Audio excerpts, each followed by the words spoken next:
Hello everyone, welcome to our channel. అప్పుడే Tirupati vlogs అయిపోయాయి అనుకుంటున్నారా? అవ్వలేదండి, మళ్ళీ ఇంకొక వ్లాగ్తో మీ ముందుకు వచ్చేసాను. Bye bye room.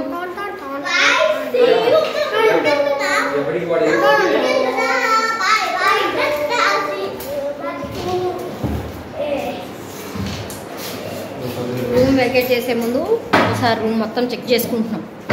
ఎక్కడెక్కడ ఏమన్నా మర్చిపోయామా, ఏమన్నా ఉన్నాయా, ఏంటా. ఇదిగోండి గీజర్ గీజర్ గీజర్ గీజర్ రూమ్లో గీజర్ ఇచ్చారు. హాట్ వాటర్ వచ్చాయి. 24/7 హాట్ వాటర్. రూమ్ కూడా కొంచెం నీట్గానే ఉంది. Bye bye. షియర్ గుండు వన్స్ అగైన్. గుండు గుమ్మడి పండు. ఎవరేం వేసుకుంటారు చెప్తే నేను కెమెరా ఆన్ చేస్తే మా ఆయనకి కంగారు వచ్చేస్తుంది, ఎక్కడ లేట్ చేసేస్తానో అని చెప్పేసి. అందుకే వెనకాల బ్యాక్గ్రౌండ్లో ఎవరేం వేసుకుంటారు ఆయనకు ఒక బ్యాగ్ తప్ప ఏది ఇవ్వం, మిగిలినవన్నీ మేమే క్యారీ చేస్తాము. అయినా సరే ఆయనకి కంగారు వచ్చేస్తుంది అనమాట, ఈవిడ ఎంతసేపు చేస్తుందో, ఎక్కడ లేట్ అయిపోతుందో అని చెప్పేసి.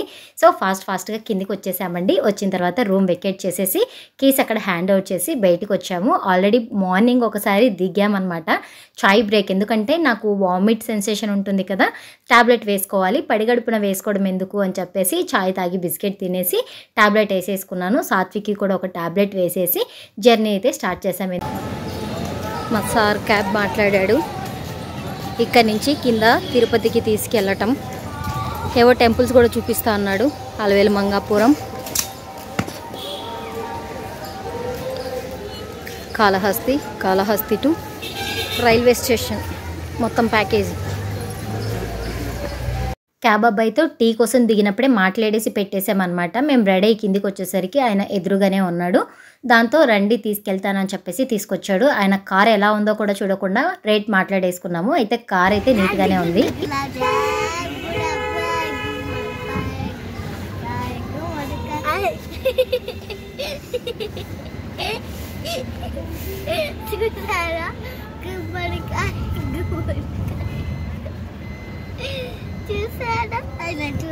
ఇవిగోండి, ఇవే మనం ఉన్న రూమ్స్ అనమాట. సరే, ఆ రూమ్స్ ముందర నుంచే ఇలా వచ్చేస్తున్నాం కదా అని చెప్పేసి జస్ట్ కాసేపు అయితే వీడియో ఆన్ చేశాను.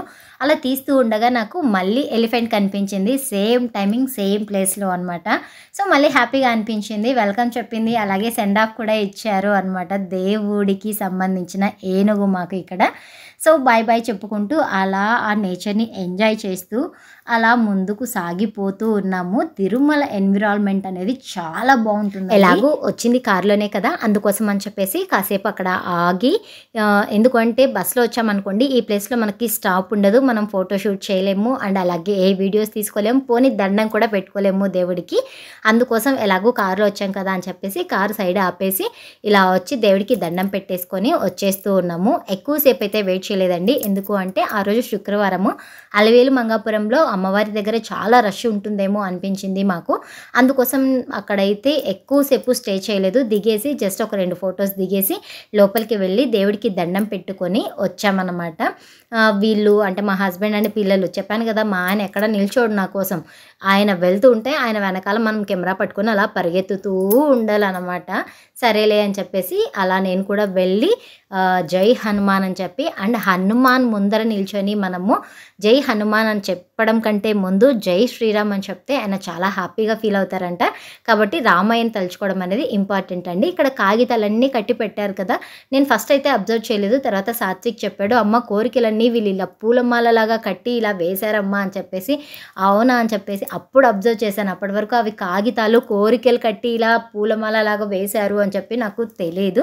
అండ్ అలాగే ఏవో కోరికలు కోరుకొని అక్కడ తాళం వేశారనమాట. అవన్నీ షూట్ చేసుకొని అలా వస్తూ ఉన్నాము. దర్శనంకి వెళ్ళి వచ్చి తిందాము అనుకున్నాం, కానీ అక్కడ చాలా లేట్ అయిపోతుందేమో అని మా ఎక్స్పెక్టేషన్. అందుకోసం దారిలో ఆయన ఒక హోటల్ దగ్గర ఆపారు కార్ అతను. కాకపోతే బయట హోటల్ బిల్డింగ్ పెద్దగా ఉంది, అది చూసి అమ్మో ఇక్కడ వాంపుడేమో రేట్స్ అనుకున్నాను. అలా లోపలికి వెళ్తూ ఉంటే మా గోవిందుడు కనిపించాడు. అబ్బా ఎంత బాగున్నాడో తెలుసా అండి. ఇలా వీడియోలో చూడడం కంటే అట్లా రియల్గా చూస్తే చాలా అంటే చాలా బాగా అనిపించింది నాకు.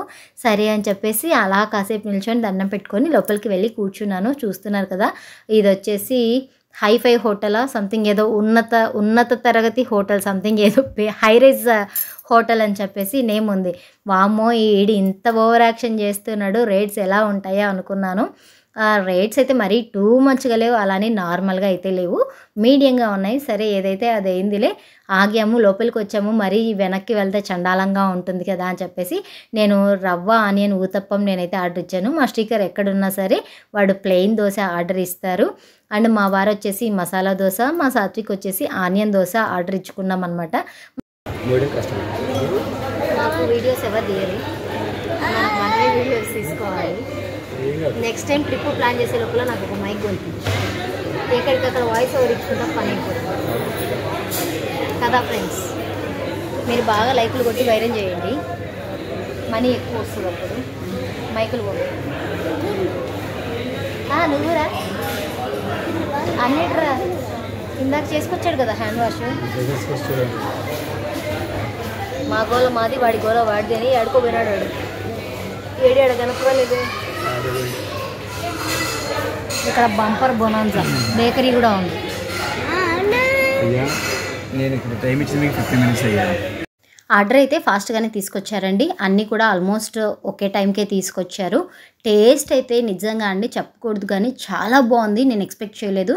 ముందు రోజు అమౌంట్ పెట్టి బయట తిన్నాం, బట్ నాట్ సాటిస్ఫైడ్. ఇక్కడ కూడా అమౌంట్ పెట్టి తింటున్నాం, బట్ సాటిస్ఫైడ్ అనమాట.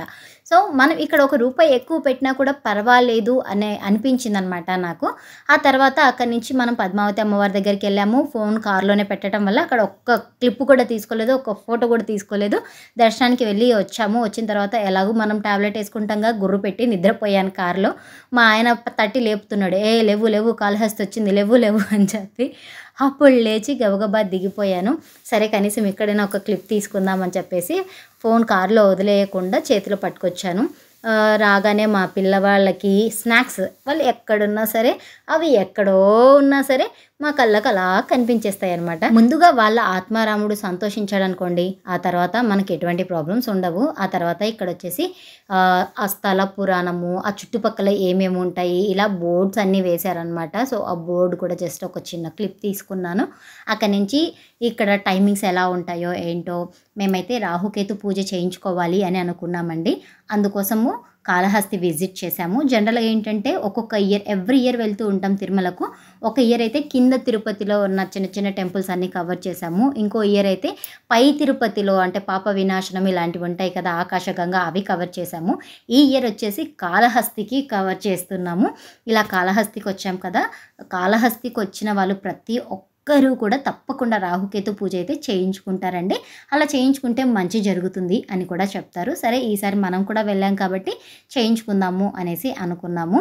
అండ్ ఇక్కడ ముసలి వాళ్ళకి ఏంటి అంటే అక్కడ ఆటోస్ ఉన్నాయి కదా, ఆటోస్ డైరెక్ట్గా టెంపుల్ లోపల వరకు తీసుకెళ్ళిపోతున్నారు. కొంచెం హ్యాండిక్యాప్డ్ కానీ లేకపోతే నడవలేని వాళ్ళని కానీ అలాగా హ్యాపీగా తీసుకెళ్ళిపోతున్నారు. అక్కడ మేము లోపలికి ఇంకా ఫోన్ అలో లేదు కదా, బయట కొంచెం మాత్రమే వీడియో తీసుకున్నాము. లోపలికి వెళ్ళి కార్యక్రమాలన్నీ కంప్లీట్ చేసి అక్కడి నుంచి మళ్ళీ రిటర్న్ అవుతూ తిరుపతికి వచ్చామన్నమాట. యాక్చువల్గా కాళహస్తిలోనే ట్రైన్ బుక్ చేసేసారు మా వారు. రాత్రి 7 గంటలకు ఉంది.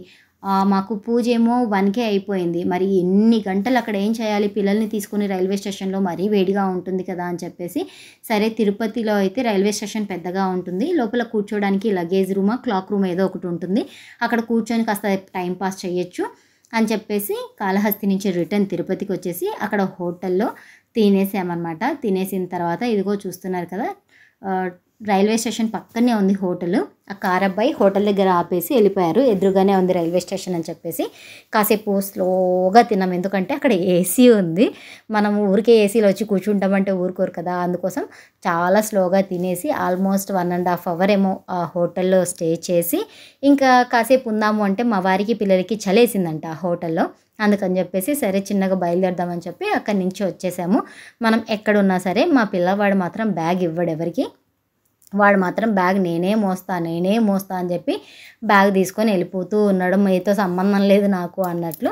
ఎండ చూస్తున్నారు కదా ఎలా ఉందో, మాడిపోతుంది, పైన చాలా వేడిగా ఉందండి. కాకపోతే ఇక్కడ మనం ఒక 2 అవర్స్ దాకా స్టే చేయాల్సి వచ్చింది. 1.5 అవర్ 2 అవర్స్ దాకా స్టే చేయాల్సి వచ్చింది. ఆ తర్వాత మనకు ట్రైన్ ఎక్కేసాము. యాక్చువల్గా కాళహస్తి నుంచి ట్రైన్ బుక్ చేశారు కదా, కానీ తిరుపతి నుంచి ఎక్కితే ఏదైనా ప్రాబ్లం అవుతుందేమో అని చెప్పేసి మా వారు ముందు జాగ్రత్తగా Tirupati to Kalahasti normal tickets, sitting tickets ఉంటాయి కదా, ఆ టికెట్స్ కూడా మళ్ళీ కొనుక్కొని వచ్చారు. అయిపోయింది మన తిరుపతి జర్నీ కూడా అయిపోయింది. మనం హైదరాబాద్లో దిగిపోయాము. దిగంగానే మా చిన్నోడు ఏడుపు మొదలు పెట్టేశాడు. ఏంట్రా అంటే వాడికి బ్యాగ్ ఇవ్వలేదంట.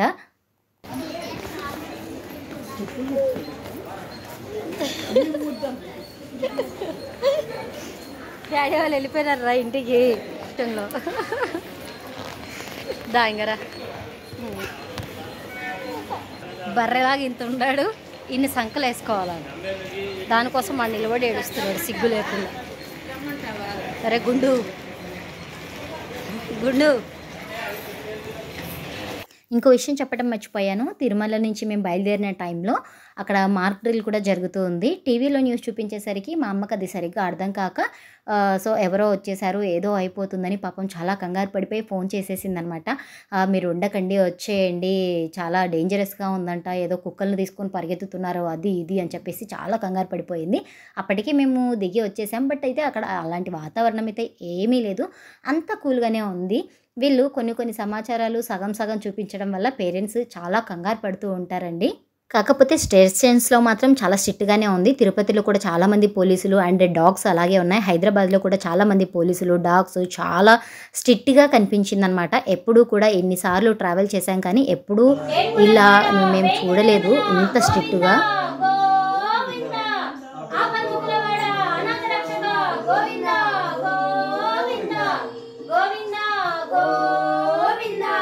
మొత్తానికైతే హ్యాపీగా సేఫ్గా ఇంటికి వచ్చామండి. ఆ రోజు శనివారమే కదా అని చెప్పేసి ఇంకా లడ్డు ప్రసాదం మనం దేవుడి దగ్గర పెట్టుకోవాలి, అందరికీ పంచుకోవాలి కాబట్టి రెస్ట్ తీసుకోకుండా వచ్చిన వెంటనే ఇల్లు ఊడ్చుకొని తుడుచుకొని తల స్నానాలు చేసి నైవేద్యం చేసి పటాలు కూడా తుడిచేసుకొని ఇలా హారతులు ఇచ్చేసుకొని దేవుడికి దీపారాధన చేసి కొబ్బరికాయ కొట్టుకొని అందరికీ కూడా ప్రసాదాలు ఇవ్వటం జరిగింది. కనీసం ఈ వీడియోకైనా ఒక 100 లైకులు వచ్చేలాగా ట్రై చేయండి. ఈ వీడియో వైరల్ అయితే అందులో వచ్చే అమౌంట్తో మనం మైక్స్ అన్న కొనుక్కుందాం. చాలామంది అడుగుతున్నారంట మీ అమ్మాయి బాగా సంపాదించేస్తుంది అని చెప్పేసి.